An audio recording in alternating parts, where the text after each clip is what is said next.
Vous écoutez La Voix de l'Espérance, une émission qui vous apporte paix, joie, confiance et espérance.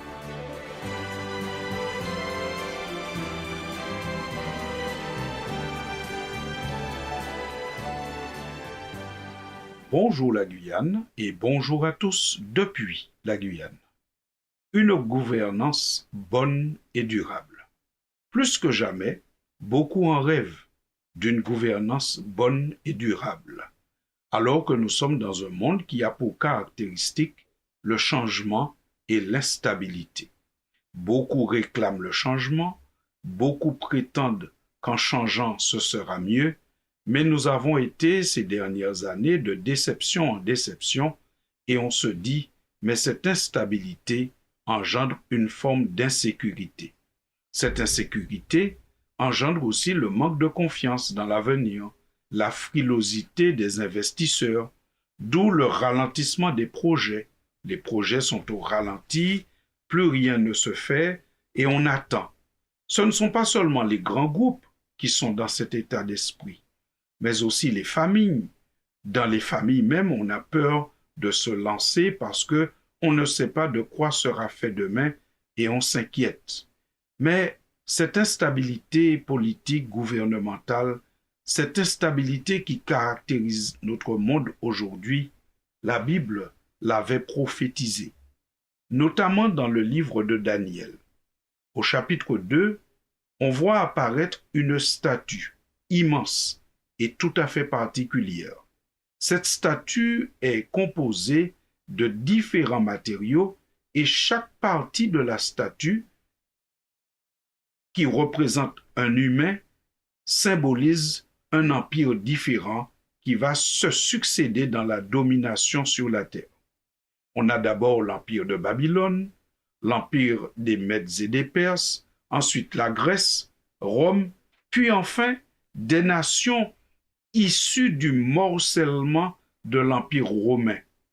Tout cela est là pour témoigner que dans la Bible, il nous avait déjà été dit qu'il n'y aura pas une seule gouvernance bonne et durable, mais que les empires allaient se succéder. Parfois ça va un peu mieux, et puis d'autres fois ça va plus mal. Mais en tout cas, ce n'est jamais bon tout le temps. Mais la prophétie ne s'arrête pas uniquement à la présentation d'une statue, puisque quand vous lirez ce chapitre, vous verrez qu'à un moment, il y a une pierre, donc qui est en dehors de la statue, qui représente, je vous le rappelle, un humain, mais qui en fait symbolise la succession des empires. On peut considérer que ce sont des empires basés sur l'humanité. Ici, nous avons un élément différent. C'est une pierre qui arrive et qui frappe la statue, qui la démolit en petits morceaux. Et cette pierre, elle devient elle-même un royaume.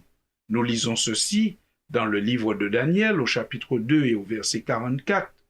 Dans le temps de ces rois, le Dieu des cieux suscitera un royaume qui ne sera jamais détruit et qui ne passera point sous la domination d'un autre peuple. Il brisera et anéantira tous ces royaumes-là et lui-même subsistera éternellement. Fin de citation. Nous comprenons que cette pierre, c'est un royaume différent, mais qui a un comportement et une durée différente. Et Daniel précise encore, c'est ce qu'indique la pierre que tu as vue se détacher de la montagne sans le secours d'aucune main et qui a brisé le fer, les reins, l'argile, l'argent et le fer. Fin de citation. Autrement dit, la pierre fait voler en éclats la statue qui représente la succession des empires humains pour s'installer durablement et définitivement.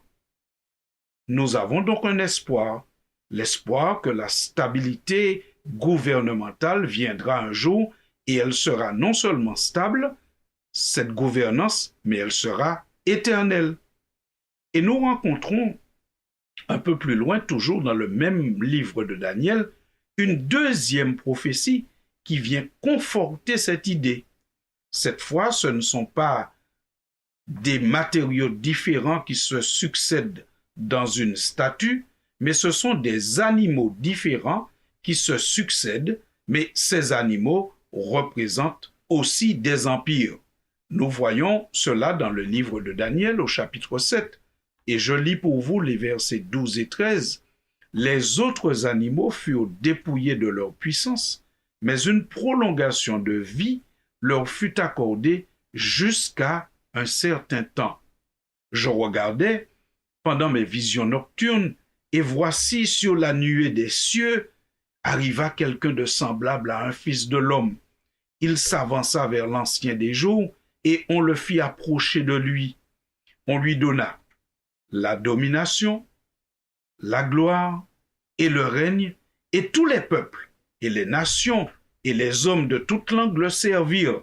Sa domination est une domination éternelle qui ne passera point, et son règne ne sera jamais détruit. Fin de citation. Ici, vous avez compris que la succession des empires est symbolisée par une succession d'animaux tout à fait bizarres, étranges et qui ont l'air effrayants. Et à un moment, on cesse avec la succession des animaux et arrive quelqu'un qui est semblable à un fils de l'homme et à qui on remet la domination. Mais là, la domination, elle est éternelle, elle ne passera point et son règne ne sera jamais détruit. Il est évident qu'il s'agit ici de l'installation du royaume de Dieu qui va remplacer la succession des gouvernances humaines. Et d'où l'espérance de ceux qui se tournent vers la Bible pour essayer de comprendre ce qui se passe dans ce monde. Nous avons l'espérance qu'un jour, après tous ces méandres que nous vivons, viendra le royaume de Dieu qui s'installera et qui s'installera pour toujours. Dans ce royaume, la beauté, c'est qu'il y a des hommes et des femmes de toute langue, de tout peuple.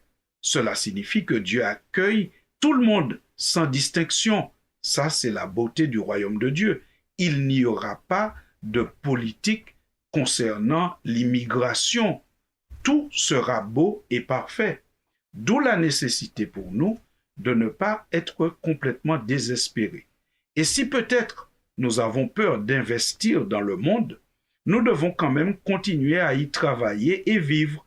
Nous devons continuer à faire ce qui est nécessaire, ce qui est bien pour la survie de nos familles, de notre pays et du groupe auquel nous appartenons.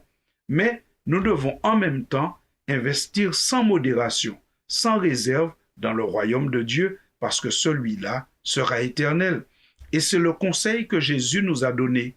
Dans l'évangile de Matthieu, au chapitre 6, il déclare « Ne vous amassez pas des trésors sur la terre, où la teigne et la rouille détruisent, et où les voleurs percent et dérobent.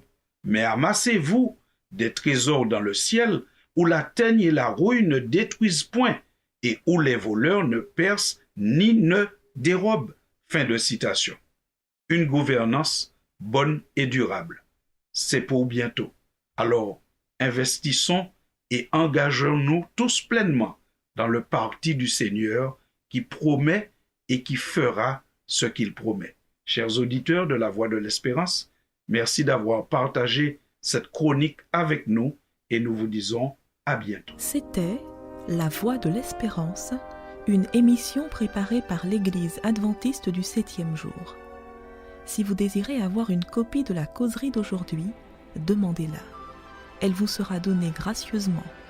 Écrivez à La Voix de l'Espérance, boîte postale 169 97 324, Cayenne, CEDEX, ou téléphonez au 0594 25 64 26.